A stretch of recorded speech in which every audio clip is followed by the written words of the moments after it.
సూర్యకాంతం versus చంద్రకాంతం. అత్యాస కోడలు చిట్టి చీమ. చంద్రకాంతంకి చీమల్ని హింసించడం అంటే భలే సరదా. వాటిని పట్టుకొని ఒక గ్లాస్ జార్లో పెట్టి వాటితో ఆడుకునేది. గండు చీమల్ని పట్టుకొని దానికి దారం కట్టి వాటిని హింసించేది. అలా ఒకరోజు చీమల్ని హింసిస్తున్న చంద్రకాంతాన్ని చూసిన సూర్యకాంతం, ఏమైందే నీకు, గా చీమల్ని గట్ల హింస పెడతాన్నావు?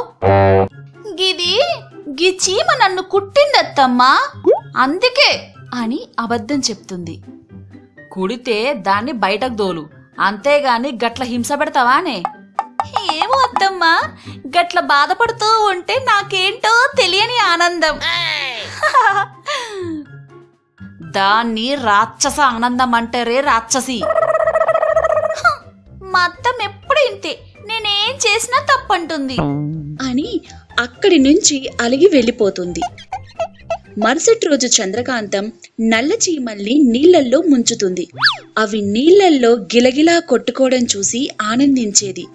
అది చూసిన సూర్యకాంతం, పనిలేని మంగళోడు పిల్లితలుగా గొరిగినట్టు నువ్వేందే వాటి వెంటబడ్డావు? అబ్బా, గీ ముసలి ఎప్పుడు నా వెనకాలే పడుతుంది అనుకుని, అవి నన్ను కుట్టినే అత్తమ్మా, అందుకే. నీకేమైనా పిచ్చిగిట్ల లేసిందానే? నల్ల చీమలు కుట్టడం ఎక్కడనుందానే అని చంద్రకాంతంపై కోప్పడింది. దానితో చంద్రకాంతం, అది ఏం లేదత్తమ్మా, చీమలు నీళ్లల్లో మునుగుతాయా మునగవా అని చూస్తున్నానంతే. అయినా వాటిని హింసిస్తుంటే మీకెందుకు అంత కోపం? గివ్వేమైనా మీ చుట్టమా పట్టమా అని దురుసుగా సమాధానం ఇచ్చింది. గది ఒక చిన్న జీవినే, గసోంటి వాటిని అట్లా హింసించడం తప్పని నీకు తెలవదానే? అయినా ఇట్లా కాదే, నిన్ను ఆ చీమల కంటే చిన్నగా చేస్తే అప్పుడు తెలుస్తుంది నీకు అని సూర్యకాంతం తన చేతులు తిప్పి ఒక మ్యాజిక్ చేస్తుంది.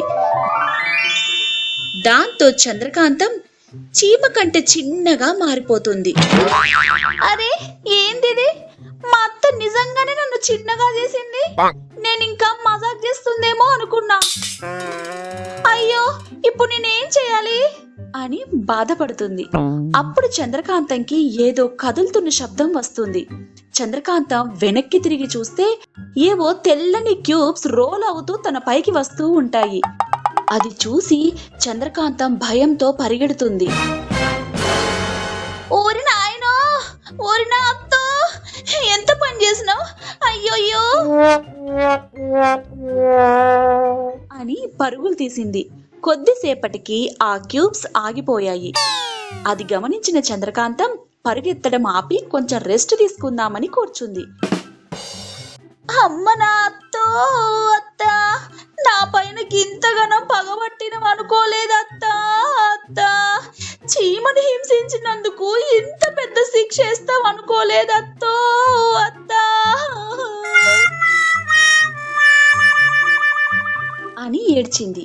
కొద్దిసేపటి తర్వాత తనకి ఒక డౌట్ వచ్చింది. నేను ఇంత చిన్నగా అయినా కదా, మరి గా తెల్లని క్యూబ్స్ ఏమై ఉంటాయి అని ఆలోచించింది. గవి ఏమై ఉంటాయో ఒకసారి వెళ్ళి చూద్దాం అని అనుకొని ఆ తెల్లటి క్యూబ్స్ దగ్గరికి వెళ్తుంది. వెళ్ళి ఆ క్యూబ్స్ లో ఒక క్యూబ్ ముక్కని చేత్తో విరక్కొట్టి దాని స్మెల్ చూసింది. ఏందబ్బా ఇది, ఏం అర్థం కావట్లేదు, ఒకసారి టేస్ట్ చేసి చూద్దాం. అరే వారిని, గిది చక్కెరా? పోనీలే, పరిగెత్తి పరిగెత్తి మస్తు అలసిపోయినా, కొంచెం చక్కెర తింటా అని కొంచెం చక్కెర తింటుంది. అప్పుడే తనకి భూమి కదులుతున్న శబ్దం వస్తుంది. దాంతో చంద్రకాంతంకి భయం మొదలైంది. వామ్మో, ఏంది సప్పుడు, మళ్ళేమొచ్చుంటది ఇప్పుడు అని తిరిగి చూడగా ఎర్ర చీమలన్నీ చక్కెర కోసం పరిగెడుతూ వస్తున్నాయి. అది చూసిన చంద్రకాంతం భయంతో పరుగులు తీసింది. వామ్మో, ఎర్ర చీమలు, అమ్మో, ఇప్పుడు ఇవి నన్ను కుట్టినాయి అనుకో, దెబ్బకి నేను చచ్చిపోతా. అమ్మో అమ్మో, పరిగెత్తాలి అని అరుస్తూ పరిగెడుతుంది. పరిగెడుతూ పరిగెడుతూ ఒక నల్లని కర్రకు గుద్దుకొని కింద పడుతుంది. అమ్మా అమ్మా అమ్మ దీనమ్మ ఏంద్రా ఇది ఇంతగనం దాకింది అని అనుకొని తల ఎత్తి చూడగా అది ఒక నల్ల చీమ యొక్క కాళ్ళు. ఆ చీమను చూసిన చంద్రకాంతం భయంతో వణకడం మొదలుపెట్టింది. ఎవరు నువ్వు, నన్నెందుకు గుద్దినావ్ అని అడిగింది. దానికి చంద్రకాంతం భయంతో వణుకుతూ ఆ అది చూసుకోలేదు మేడం, నన్ను క్షమించండి మేడం అని అంటుంది. అప్పుడు ఆ చీమ గడ్డం కింద చేయి పెట్టుకొని చంద్రకాంతం వైపు చూస్తూ ఏదో గుర్తు తెచ్చుకుంటుంది. నిన్ను ఎక్కడో చూసినట్లుంది. నువ్వే కదా మా సోపతిగాళ్ళందరినీ నీళ్ళల్లో ముంచింది. ఆ మాట వినగానే చంద్రకాంతం భయపడుతూ అయ్యో కాదు కాదు అది నేను కాదండి, అయినా మీరు నల్ల చీమలు కదా, మీరెవరిని కుట్టరు కదా అని అమాయకంగా అంది. సర్లే ఏదో ఒకటి, ఎలాగో మా జట్టులో ఇద్దరు లేరు కనుక వాళ్ళ పని నువ్వు చెయ్యి, వెళ్ళి గా చక్కర్ని మోసుకుంటూ మా పుట్టలో పెట్టుపో అని చెప్తారు. అలా చంద్రకాంతం ఆ చక్కెర క్యూబ్ లో నుంచి ఒక చిన్న పార్ట్ మోసుకుంటూ వెళ్లి పుట్టలో పెడుతుంది. అలా పెడుతూ వామ్మో ఈ చీమలు నన్ను ఎంత పని చేపిస్తుండ్రు, మోసి మోసి నా చేతులు గుంజుతున్నాయి అని బాధపడుతూ ఆ క్యూబ్ లో నుండి ఇంకొక ముక్కను తీసుకుంది. అప్పుడు అక్కడికి వచ్చిన ఒక చీమ ఆమె మోస్తున్న చక్కెర ముక్కను తీసుకుంది. ఏమో అనుకున్నా గాని గీ చీమ చాలా మంచిదే అనుకుంటా, నేను మోయడం చూడలేక నా చక్కెర ముక్కని తీసుకుంది అని మనసులో అనుకొని రిలాక్స్ అయింది. ఎవడ్రా ఈమెకి ఇంత చిన్న ముక్కిచ్చింది, గిట్లా చేస్తే 2 సంవత్సరాలు పడుతుంది గీ అన్ని పుట్టలో తీసుకుపోయి పెట్టడానికి అని అక్కడ నుండి ఒక పెద్ద చక్కెర ముక్క తీసుకుని వస్తుంది. ఒరే ఏం చేస్తున్నావురా, నన్ను సంపుతావా ఏంది, హెల్ప్ చేస్తున్నావేమో అనుకుంటుండ్రా దొంగ సచ్చినోడా. అమ్మో సార్ నా వల్ల కాదు సార్, గింత పెద్ద క్యూబ్ నేను మోయలేను, అమ్మో నా బొక్కలు సురుసురుమంటాయి సారు. ఏం కాదు తీయమ్మా, మేం మోయట్లేదా ఏంది, ఒక చీమ తనకంటే 3 బరువు మోస్తుంది, ఇదిగో పట్టు అని చంద్రకాంతం తలపైన వేయబోతాడు. అమ్మా నేను మనిషిని సారు, చీమని కాదు అని నిద్రలేస్తోంది. అమ్మో గిదంతా కళ, అమ్మో ఎంత భయపడి సచ్చినా, అయినా మా అత్తమ్మ నన్ను ఎందుకు గట్ల చేస్తదిలే, అయినా ఎందుకైనా మంచిదిలే, గిప్పటి నుంచి చీమల్ని హింసించొద్దులే అని మనసులో అనుకుని మరుసటి రోజు నుంచి చీమల్ని హింసించకుండా వాటికి చక్కెర వేస్తుంది. ఏంది పిల్ల మంచిగా చీమలకి చక్కెర పెడుతున్నావు, ఎంతైనా అవి కూడా జీవులే కదత్తమ్మా అని వినయంగా అంటుంది. జీవా తొక్క, మళ్ళీ గా పాడుకల ఎక్కడ నిజమవుతుందో ఏమోనని మస్తు భయమైతుంది నాకు.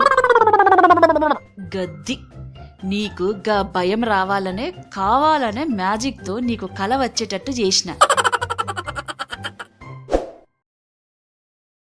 ఈ ఎపిసోడ్ కూడా మిమ్మల్ని బాగా నవ్వించుంటుందని మేం నమ్ముతున్నాం. మరి ఆలస్యం దేనికి, ఇప్పుడే సబ్స్క్రైబ్ చేసి గంట కొట్టేయండి.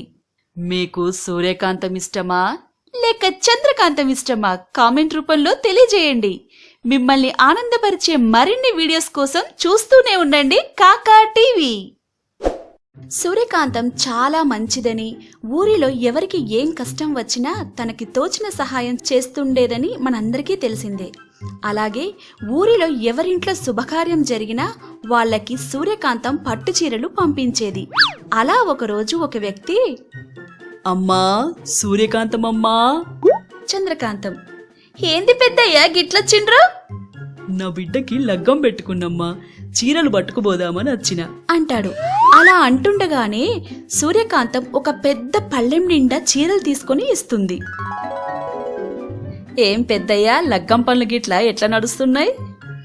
కక్కకి ముక్కకి రంది లేదమ్మా. ఇగో గీ చీరలు తీసుకపోతే ఇక అంతా ఒడిసినట్టే అని చీరలు తీసుకుని వెళ్తాడు. అది చూసిన చంద్రకాంతం మనసులో, వామ్మో ఎన్నెన్ని చీరలు, గిట్ల ఉన్నదంతా మందికే పెట్టేలా ఉంది. గిట్లనే కంటిన్యూ చేస్తే నేను నా మొగుడు అడుక్కు తినాల అనుకొని కోపంగా ఇంట్లో కూర్చొని టీవీ చూస్తున్న సూర్యకాంతం దగ్గరికి వెళ్ళి టీవీకి అడ్డంగా నిల్చుంది. అది చూసిన సూర్యకాంతం, ఏందే పిసగిట్లా లేసిందా ఏంది? టీవీ చూస్తా అంటే అట్లా అడ్డంగా నించున్నావు? నాకు ఒక డౌట్ అత్తమ్మా. అత్తమ్మా, నీ కాడ అన్ని రంగురంగు పట్టు చీరలు ఏడివి? నువ్వెప్పుడు చూసినా ఒకే కలర్ చీర మీద ఉంటావుగా, గీ చీరలన్నీ ఎప్పుడు కొన్నావు అనగానే సూర్యకాంతం, హో గదా దా చూపిస్తా అని చంద్రకాంతం